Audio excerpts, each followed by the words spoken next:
विश्वानि देव सवितर्दुरितानि परासुव यद्भद्रं तन्न आसुव। ॐ सहना भवतु सहनौ भुनक्तु सह वीर्यं करवावहै तेजस्विनावधीतमस्तु मा विद्विषावहै। ॐ कृष्णाय वासुदेवाय हरये परमात्मने प्रणतः क्लेशनाशाय गोविन्दाय नमो नमः। गोविन्दाय नमो नमः। ओम श्री परमात्मने नमः। श्रीमद् भगवद गीतामृतम मोक्ष संन्यास योग नामक अंतिम अध्याय 18वें अध्याय पर हम चर्चा कर रहे थे, जिसमें भगवान ने न द्वेष्ट्य कुशलम कर्म कुशलेनानुसज्यते त्यागी सत्व समाविष्टो मेधावी छिन्न संशय। ये श्लोक संख्या 10 में भगवान ने कहा कि जो कर्मयोगी होता है वह कुशल कर्म और अकुशल कर्म से द्वेष नहीं करता और कुशल कर्म से अनुरक्त नहीं होता। अकुशल और कुशल का तात्पर्य यहाँ पर काम्य और निष्काम कर्म से है। जो काम्य कर्म है, जो बंधन में डालने वाला है, वही यहाँ पर अकुशल शब्द से कहा भगवान ने। अकुशल न द्वेष्टि अकुशलम कर्म। अकुशल कर्म यानी कि जो काम्य कर्म है, जो जीव को बंधन में डालता है, शरीर संसार में डालता है, ऐसे जो कामना मूलक जो कर्म है, स्वार्थ मूलक कर्म है, उस स्वार्थ मूलक कर्मों से भी वो द्वेष नहीं करता है, या स्वयं आचरण करता है, स्वार्थ से रहित होकर के आचरण करता है। दूसरे के दृष्टिकोण से ये हो सकता है लगे कि ये तो स्वार्थ मूलक कर्म कर रहा है, ये भी हमारे जैसा ही कर्म कर रहा है, क्योंकि कर्म योगी को पहचान करना बड़ा मुश्किल काम है, क्योंकि वो उसी समाज में रहता है, वही कर्म करता है जो बाकी सब कर्म करते हैं, वही कर्म करता है, लेकिन अंदर से वह निष्काम रहता है, राग रहित होकर के, स्वार्थ रहित होकर के कर्म करता है, तो उसको समझना थोड़ा सा मुश्किल होता है अन्य लोगों के लिए। तो वह यदि उन लौकिक कर्मों का आचरण भी कर रहा होता है तो उसे द्वेष नहीं होता है, या अन्य कोई कर रहा है स्वार्थमूलक कर्म तो उसको देख करके भी उसे द्वेष नहीं होता, अरे कहाँ ये लोग पड़े हुए हैं स्वार्थ में, ऐसा उसको दृष्टि नहीं होती। ये प्रारंभिक जो अभी कच्चे साधक होते हैं, जो नए नए अभी धर्म पर चलते हैं, नया नया पढ़े लिखे हैं, उनको ऐसा लगता है कि ये तो सब स्वार्थी हैं। स्वार्थी लोगों से भी और स्वार्थ युक्त कर्मों से भी उसको कोई द्वेष नहीं होता। यदि कोई कर रहा है तो भी कोई उसे द्वेष नहीं होता, और स्वयं निष्काम कर्म का आचरण कर रहा है तो उसे राग भी नहीं है कि मैं बहुत अच्छा कर्म कर रहा हूं। अपने कर्म के प्रति एक महत्व बुद्धि हो जाती है कि मैंने ये किया, मैं ये कर रहा हूं, मैं बड़ा त्यागी हूं, मैं बड़ा धर्मात्मा हूं, मैं निष्काम कर्म करता हूं, स्वार्थ से रहित होकर कर्म करता हूं। इस प्रकार से भी उसको अहंकार नहीं होता, कोई उसे राग नहीं होता, ममत्व नहीं होता, आसक्ति नहीं होता। तो यह दोनों प्रकार से वह निरपेक्ष होता है, राग और द्वेष दोनों से निरपेक्ष होता है। यानी ये काम्य कर्मों में ना उसको द्वेष है और नहीं अपने निष्काम कर्म में उसको कोई प्रीति है, आसक्ति है। इसलिए भगवान ने उसको त्यागी, ऐसे व्यक्ति को ही वास्तव में त्यागी कहते हैं। तो प्रश्न यही था अर्जुन का कि त्याग किसे कहते हैं। त्याग तो बता दिया पहले ही, संगम त्यक्ता फलम चैव सत्यागो सात्विका, मतलब त्याग के 3 भेद करके, और वास्तविक त्याग की परिभाषा तो बता ही दी भगवान ने 9वें नंबर श्लोक में कि कार्यमित्येव यत्कर्म नियतम क्रियते अर्जुन संगम त्यक्ता फलम चैव त्यागः सात्विको मतः। किस प्रकार से कर्माशक्ति और फलाशक्ति का त्याग करना ही वास्तविक त्याग है, और फिर भी आसक्ति का त्याग करके कर्म कर रहा है, कर्म को नहीं छोड़ रहा है, कर्म में जो निहित स्वार्थ है उसको छोड़ करके और फल आशा से रहित होकर कर्म का आचरण कर रहा है, तो यही त्याग वास्तविक त्याग है, और इससे युक्त जो है वो त्यागी है। तो उस त्यागी के क्या लक्षण हो सकते हैं, तो उसको 10 नंबर श्लोक में बताया भगवान ने। तो जो त्याग करने वाला व्यक्ति है उसके क्या लक्षण हो सकते हैं, वो कैसे आचरण करता है, तो वह काम्य कर्म और निष्काम कर्म दोनों में सम रहता है। कामियों से उसको कोई द्वेष नहीं होता और निष्कामियों से कोई प्रीति भी नहीं है, राग भी नहीं है। तो इस प्रकार से वह त्यागी है और सत्व में समाविष्ट है, शुद्ध अंतःकरण से युक्त है, मेधावी है, आत्मज्ञान रूपी प्रज्ञा को उसने प्राप्त कर लिया है। इस कारण से वो छिन्न संशय वाला हो गया है, कोई उसको संशय नहीं है, सारे संशय मिट गए हैं। क्योंकि भिद्यन्ते हृदय ग्रंथि सिद्ध्यन्ते सर्व संशयाः क्षीयन्ते चास्य कर्माणि तस्मिन् दृष्टे परावर। ऐसा उपनिषद का वाक्य है कि जब आत्मज्ञान से युक्त जिसकी बुद्धि हो गई उसके सारे हृदय की ग्रंथियां टूट जाती है, सारे संशय छिन्न भिन्न हो जाते हैं। भिद्यन्ते हृदय ग्रंथिस् छिद्यन्ते सर्व संशयाः, सारे संशय उसके छिन्न भिन्न हो जाते हैं। क्षीयन्ते चास्य कर्माणि तस्मिन् दृष्टे परावर, उसके सारे कर्म भस्मीभूत हो जाते हैं, सारे कर्म नष्ट हो जाते हैं, पुण्य पाप सारे नष्ट हो जाते हैं। पुण्य पाप विधूय निरंजनः परमं साम्यम उपैति, ऐसा उपनिषदकार ने कहा कि पुण्य पाप सबको धो करके, पाप जिस प्रकार से बंधन है उसे पुण्य भी बंधन का कारण होता है, क्योंकि सुख दिला करके स्वर्ग दिला करके पुनः आवर्तन कराता है। इस कारण से वह आत्मज्ञानी, ब्रह्म ज्ञानी, भगवत साक्षात्कार संपन्न जो योगी है वह सारे कर्मों को धो करके, विधूय झाड़ करके, निर्धूल करके, हटा करके, और परमम साम्यम उपैति, परम साम्यता, अनावृत्ति जिसको कहते हैं, जहां से आवर्तन नहीं होता, जिसको भगवान ने कहा यस्मिन् गत्वा न निवर्तन्ते तद्धाम परमम मम, जहां पर जाकर के फिर आवर्तन नहीं होता, ऐसे अनावर्तन साम्य अवस्था, मोक्ष की अवस्था को प्राप्त कर लेता है। तो इस प्रकार से यहां पर भगवान ने त्यागी के लक्षण को बताया। अब प्रश्न त्याग से था, तो इसलिए अब त्याग को तो बता दिया भगवान ने कि कर्म का त्याग नहीं हो सकता, अपितु तो कर्म में जो आसक्ति है उसी का त्याग ही वास्तविक त्याग है। और वो इस भाव से, किस भाव से,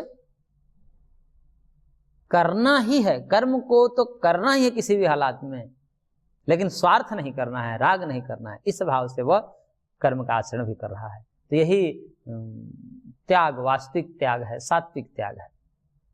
तो कर्म छोड़ने के बाद पीछे आई थी, कई लोग कहते हैं कि काम्यानाम कर्मणाम न्यासम संन्यासम कवयो विदु, तो वो सब क्या है, कर्म को त्याग को भी कई लोग संन्यास कहते हैं, त्याग कहते हैं। उस विषय में भगवान कह रहे हैं न हि देह भृता शक्यम त्यक्तुम कर्मान्यशेषतः यस्तु कर्म फल त्यागी सत्यागित्यभिधीयते। कहने भगवान कि देहभृता अशेषतः कर्माणि त्यक्तुम न शक्यते। जो देहधारी मनुष्य है, जब तक देह है तो उस देहधारी मनुष्य के लिए अशेषतः कर्माणि, अशेषतः कर्माणि का मतलब संपूर्ण कर्मों को त्यक्तुम न शक्यम, त्याग करने में कोई समर्थ नहीं हो सकता, क्योंकि जब तक शरीर है तब तक शरीर संबंधी कर्म करना ही पड़ता है। ये पूर्व वाली ही बात है, भगवान ने पूर्व में भी कहा था नहीं कश्चित क्षण जातु तिष्ठत्य कर्मकृत, एक क्षण के लिए भी कोई ऐसा व्यक्ति नहीं है कि जो बिना कर्म के रह सकता है। कर्म के त्यागने की जो बात कही जाती है कि कर्म त्याग से ही मोक्ष होगा, तो कर्म कौन त्यागता है, तो बोले कि सन्यासी त्यागते हैं। तो बोले कि सन्यासी अपने कर्म करते हैं कि नहीं करते? लौकिक कर्म का भले ही परित्याग कर देते हैं, अपने आत्मोत्थान के लिए भगवत भक्ति, भगवान भजन, जप तप इत्यादि करते हैं कि नहीं करते? करते ही हैं। तो फिर कर्म का त्याग कहाँ हुआ? इसलिए संपूर्ण रूप से कर्मों का त्याग नहीं हो सकता। जब तक शरीर है तब तक कीड़े मकोड़े भी कर्म करते हैं, हालांकि उनको भी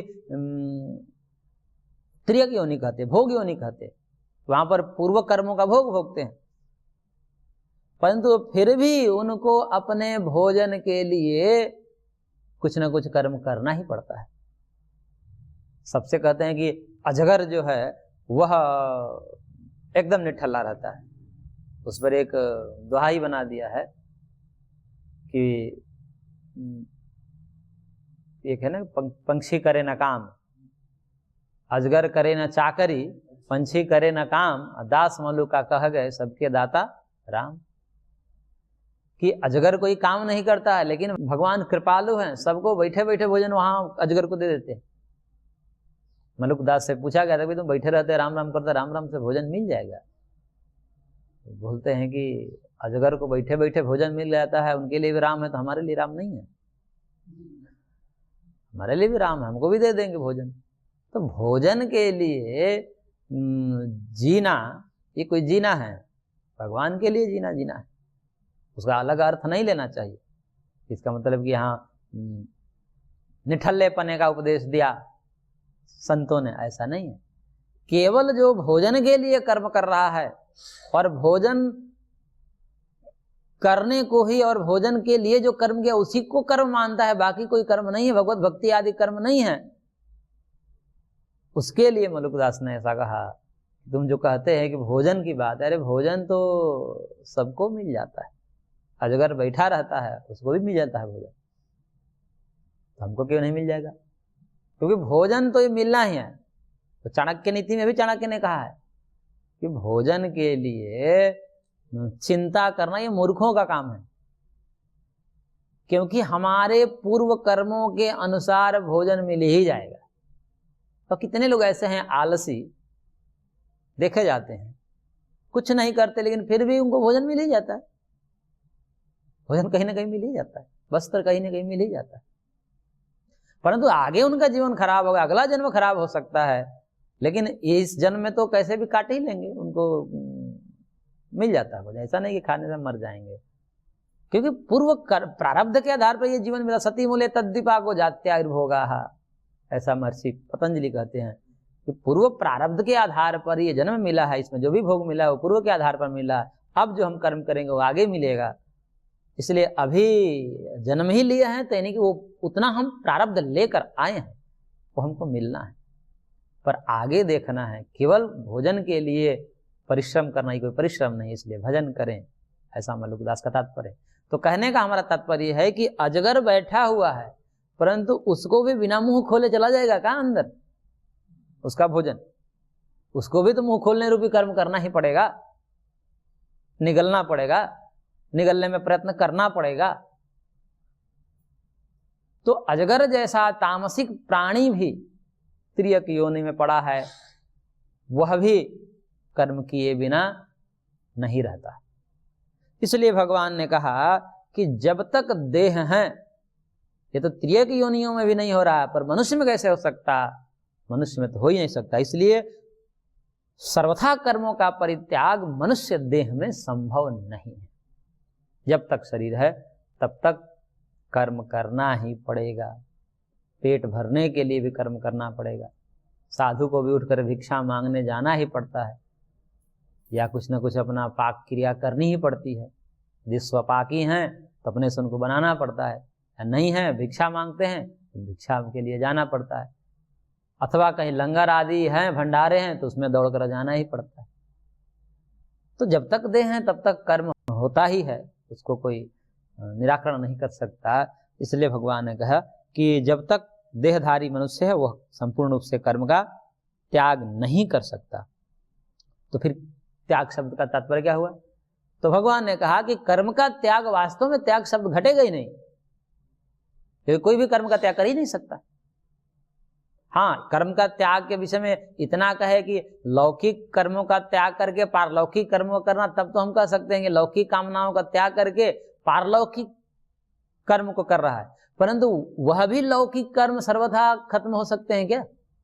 यदि कोई सन्यासी भी है तो वह वैसे ही भोजन करता है जैसे लौकिक लोग भोजन करते हैं, उसकी भी नित्य क्रियाएं वैसे ही होती है जैसे अन्य लोगों की होती है। वह भी भूख लगने पर भोजन की तरफ वैसे ही भागता है जैसे पशु पक्षी भागते हैं। इसलिए शंकराचार्य महाभाग ने तो भाष्य में लिख दिया कि ज्ञानी और पशु में कोई अंतर नहीं है इस दृष्टिकोण से, यानी कि खाने पीने सोने नित्य क्रियाओं करने, इनमें ज्ञानी व्यक्ति हो या पशु हो कोई भेद नहीं है। तो लौकिक क्रियाओं का भी संपूर्णतः नाश या संपूर्णतः त्याग नहीं हो सकता। तो लौकिक कर्मों का भी त्याग करके पारलौकिक कर्मों को करना, यह भी त्याग की परिभाषा नहीं घट सकती, त्याग शब्द का अर्थ नहीं घट सकता। त्याग मतलब कि लौकिक कर्मों का त्याग कर दिया, अब पारलौकिक कर्मों में लग गया, भगवत भक्ति में लग गया, भजन में लग गया, तो कह रहे हैं कि वहां भी तो लौकिक कर्म है, नहाना, खाना, पीना, सोना, बैठना, उठना। तो इस तरह भी लौकिक कर्मों का त्याग करके भी त्याग शब्द का अर्थ नहीं घटा सकते, क्योंकि वहां भी लौकिक कर्म होते हैं। तो किसी भी प्रकार से कर्म का त्याग को त्याग कहना ये ठीक नहीं है। तो फिर त्याग शब्द आया कहां से? त्याग शब्द है शास्त्र में, तो इसका अर्थ क्या होगा? तो भगवान कह रहे हैं कि यस्तु कर्म फल त्यागी सत्यागी त्यभिधीयते।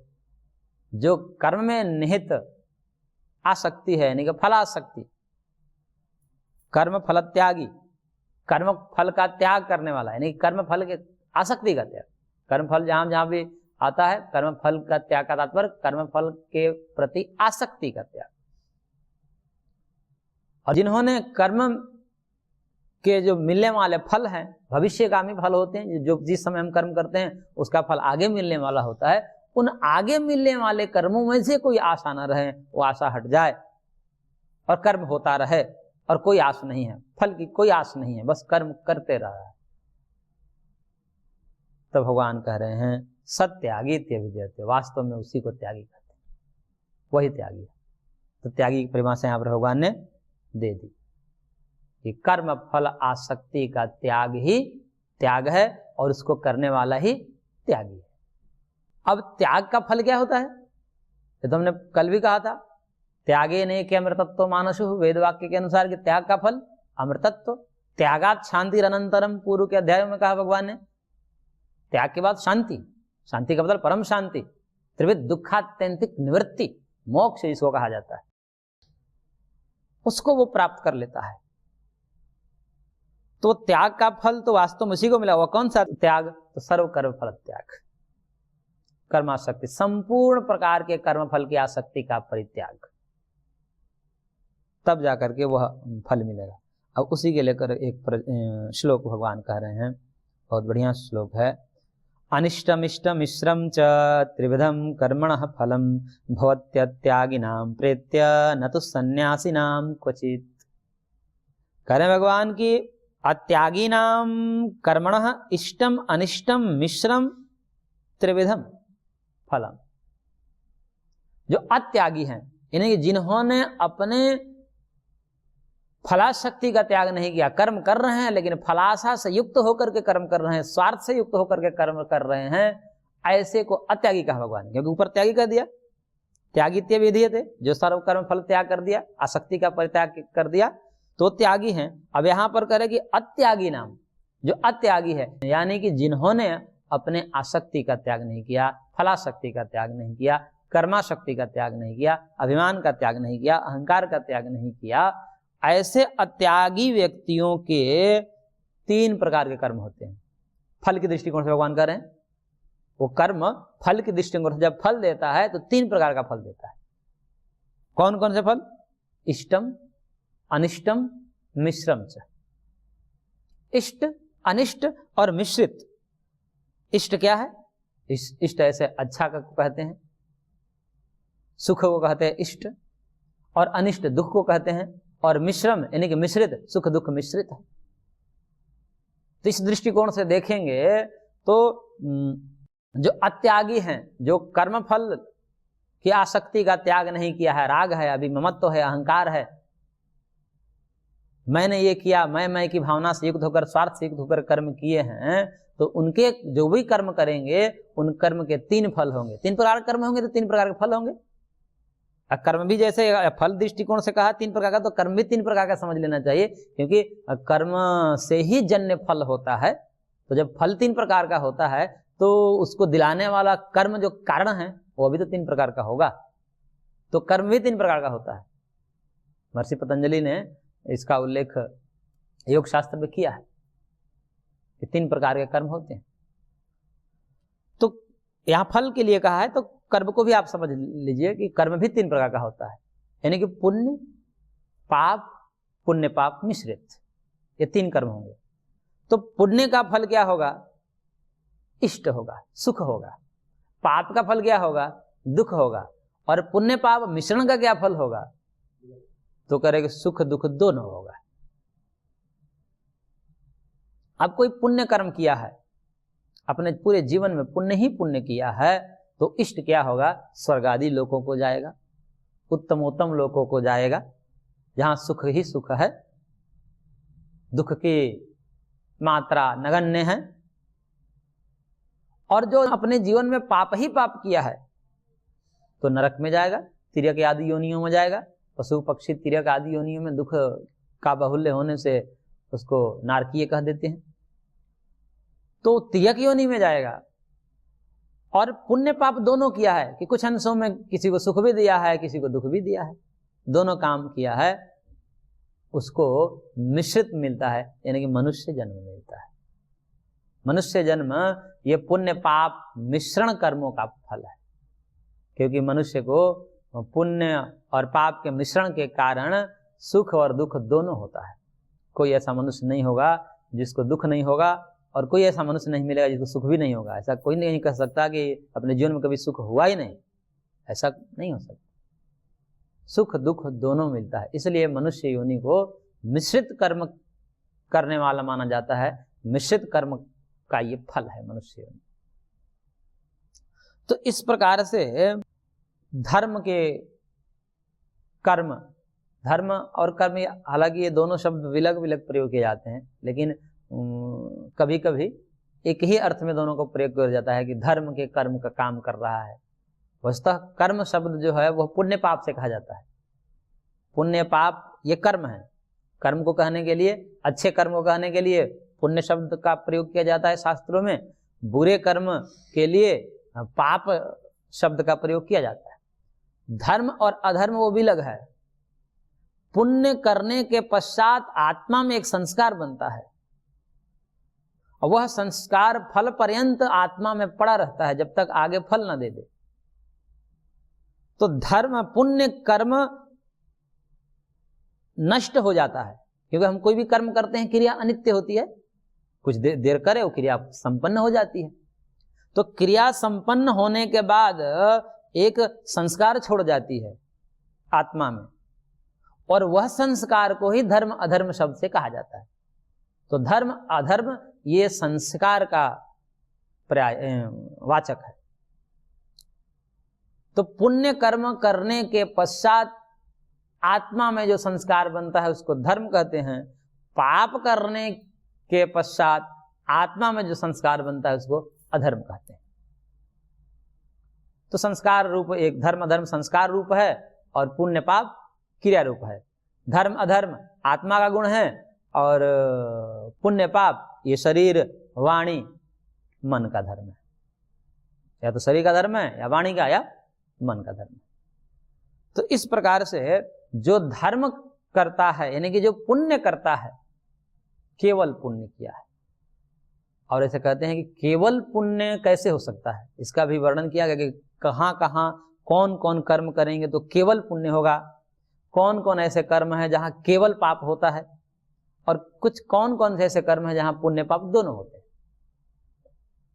तो व्यास महर्षि ने व्यास भाष्य में योग सूत्रों के उन्होंने कहा कि जो विशुद्ध पुण्य कर्म होता है वह तो मानसिक होता है, यानी कि मन से आप भगवत चिंतन कर रहे हैं, भगवान का स्मरण कर रहे हैं मन से, क्योंकि भक्ति मन से होती है, ध्यान मन से होता है, स्मरण मन से होता है। तो मन के द्वारा जो भी भगवत स्मरण, भगवान की भक्ति, ध्यान, उपासना आदि क्रियाएं होती हैं, उससे जो संस्कार बनता है वह विशुद्ध धर्म का संस्कार बनता है, वह विशुद्ध पुण्य कर्म है। हम जितने देर भगवान का नाम ले लें विशुद्ध रूप से, मान लीजिए कि 10 सेकेंड ही हमने विशुद्ध रूप से भगवान का नाम लिया, उस बीच में और भी चीजें आ गई, लेकिन 10 सेकेंड तक यदि हमने विशुद्ध रूप से भगवान में ध्यान लगा करके भगवान को ही केवल हमने चिंतन किया, अन्य विषय लौकिक विषय ना आए, तो उतना हमारा जो संस्कार बनेगा वो विशुद्ध पुण्य का संस्कार बनेगा, उस खाते में चला जाएगा जहां पर पाप का लेश नहीं होगा। और ऐसे ऐसे कर कर करके वह व्यक्ति अपने जीवन में यदि केवल इसी प्रकार से कर्म किया है, तो यदि वो कोई लौकिक कर्म नहीं भी कर रहा है, वास्तव में ऐसा कर्म किया है, तो वो विशुद्ध पुण्यकर्मी है, विशुद्ध पुण्यकर्मी। विशुद्ध पाप कर्म क्या है? तो करें कि हिंसा आदि जो कर्म है, दूसरे का जान मारना, गौ हत्या करना, स्त्री वध करना, ये जो जघन्य अपराध हैं, यह केवल पाप होता है। इसमें थोड़ा भी पुण्य नहीं होता, इस केवल पाप होता है। और फिर मिश्रित कर्म क्या होते हैं? तो कह रहे हैं कि जो सामान्य रूप से बाह्य साधनों के द्वारा, बाहरी हम जगत के संसाधन लिए और उससे हमने कुछ काम किए, जगत से कुछ संसाधन को लिया और उसको हमने सेवा में लगाया, तो उसमें कहते हैं कि दोनों प्रकार से होता है, पुण्य पाप दोनों कर्म होते हैं उसमें। किसी को सुख देना पड़ता है और कोई प्रत्यक्ष या परोक्ष रूप से कोई दुखित हो जाता है उसी से। तो इसलिए बाहरी संसाधनों के द्वारा हम कर रहे हैं तो उसमें कहीं ना कहीं पाप होता ही है, पाप होता ही है। परंतु वह मान्य इसलिए हो जाता है कि शास्त्र ने कह दिया है कि ये कर्म करो, सेवा का कर्म करो, कृषि करो, गोरक्षा करो, आगे बताएंगे। वेद आज्ञा होने से वह दोष वाला नहीं, लेकिन देखें तो है तो उसमें आध्यात्मिक दृष्टिकोण से तो वह भी हे हो जाता है। एक तो लौकिक दृष्टिकोण है, एक आध्यात्मिक दृष्टिकोण है। इसलिए धर्म और अध्यात्म इन दोनों को अलग अलग